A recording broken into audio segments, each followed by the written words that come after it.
আসসালামু আলাইকুম এভরিওয়ান। আজকে আমি দেখাবো মিষ্টি কুমড়া দিয়ে আর মুরগির মাংস রান্না। তো মিষ্টি কুমড়া দিয়ে মুরগির মাংস রান্না করার জন্য এখানে পেঁয়াজ কুচি নিয়েছি, কাঁচামরিচ কেটে নিয়েছি 5-6টা, এলাচ নিয়েছি, দারচিনি এবং তেজপাতা। এগুলোকে ভালোভাবে ভেজে নেব। এখন এগুলোকে যখন আমি বাদামি কালার করে ভেজে নেব, তারপরে আমি ভেজে নেওয়ার পরে এখন পানি দিয়ে দেব। পানি দিয়ে আমি এখন মশলা দিয়ে দেব, হলুদের গুঁড়া, তারপরে দিয়ে দেবো আদা রসুন বাটা, তারপরে লবণ, আর গুঁড়া মরিচ দেব না।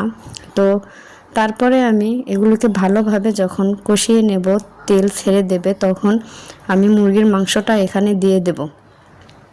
তো মুরগির মাংসটা আমি দিয়ে দিলাম, আস্তে আস্তে দিয়ে দেব। এবং মুরগির মাংসটা দিয়ে দেওয়ার পরে আমি মুরগির মাংসটা ভালোভাবে নেড়ে দেব। তো এখন মুরগির মাংসটা ভালোভাবে নাড়তে হবে। তো নাড়া শেষ হয়ে গেলে এটাকে আমি 10 মিনিটের জন্য ঢেকে দেব। যখন আমার মুরগির মাংসটা একটু হয়ে যাবে আধা আধি, তো তখন আমি মিষ্টি কুমড়াটা দিয়ে দেব। তো মিষ্টি কুমড়াটা দিয়ে আমি আবার 10 মিনিটের জন্য ঢেকে দেব। তো এই যে আমার মিষ্টি কুমড়াটা এবং মুরগির মাংসটা একদম সেদ্ধ হয়ে গেছে। এখন এখানে আমি ঝোল অ্যাড করে ভালোভাবে ঢেকে দেব।